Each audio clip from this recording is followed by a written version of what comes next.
এত সুন্দর নিদর্শন কেমন হয়?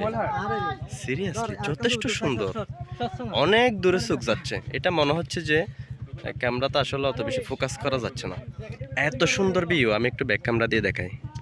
ওয়াও, এটা এটা যে কত গম্ভীরতা এখানে, মানে নিচু চোখ দিলে যে মানে এত যে একটা গম্ভীর ভাব খুঁজে পাওয়া যাচ্ছে। এখানে যে গাছগুলো দেখা যাচ্ছে না, এগুলো অনেক বড় বড় গাছ, মনে হচ্ছে যে মানে অনেক ছোট ছোট মনে হচ্ছে, কিন্তু অনেক বড় গাছ।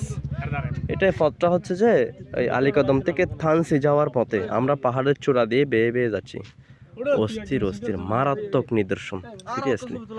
এখানে না আসলে আসলে আপনি বুঝছেন, এগুলোতে ক্যামেরাতে বোঝা যাচ্ছে না এটা আসল রেজুলেশন, আসল ভিউ, হ্যাঁ আসল নিদর্শন পুঙ্খানুপুঙ্খানু খুঁজে ক্যামেরাতে আসলে বের করা যাচ্ছে না। কিন্তু এটা চোখে দেখলে বুঝবেন যে আসলে মানে আল্লাহর নিদর্শন যে এত সুন্দর হয়, চোখ জুড়াই যাবে আপনার। পাহাড়ের নিদর্শন যে এত সুন্দর হয়, ডিরেক্ট আপনার চোখ জুড়ে যাবে।